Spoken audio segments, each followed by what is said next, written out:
Now that we have a couple of examples of different summary statistics that we may be interested in, we can start thinking about how we move from describing elements of that sample to making summaries or inferences about a larger population in total, which is going to require us thinking about parameters. Now, a parameter is just a numerical summary of a population. So when we look at a sample mean, that's just characterizing the mean of that sample. But what we really want to do is say something about a larger population, right? We want to make an inference from that parameter, but we'll never know probably what the true value of that parameter is, right? Like we'll be able to measure what the average height of students at Emory is, but we'll probably never actually know what the average height of students in the overall undergraduate population in the US is, right? So an important thing to consider is as we're moving through the class, I'm going to denote these parameters with Greek letters like mu, sigma, phi, and beta, or rho, excuse me. Uh, the difference here is that a parameter is characterizing a population, but like I said, a statistic is characterizing a sample. And we're calculating those statistics from the data that we have, right?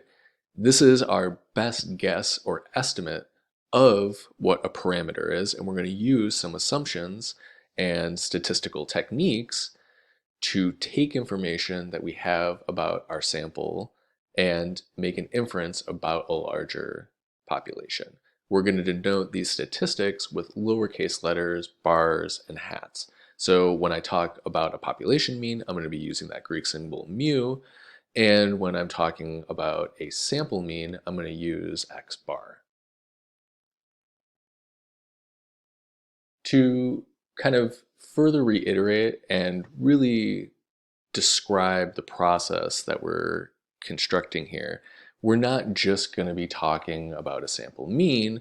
We're going to use that same approach to then have a better understanding and make better inferences from the data that we have at hand, right? So we'll start off with some sort of point estimation, which may be a mean, but once we get into more complex models, right, we will be talking about, the average increase in blood pressure given someone's age, right?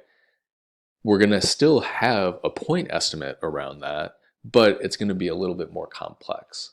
Now, regardless of what type of point estimate we have, we want to have some bound of uncertainty. This is going to be done by constructing confidence intervals.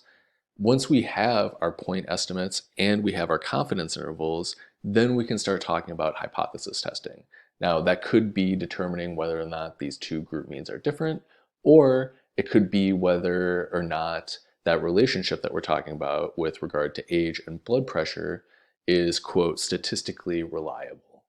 And again, we're going to be building off of these concepts every week, but I want you to have in the back of your head that this is the overall goal that we're going for. We're trying to make an inference from a specific sample that we're given and say something about a trend or relationship in a larger population.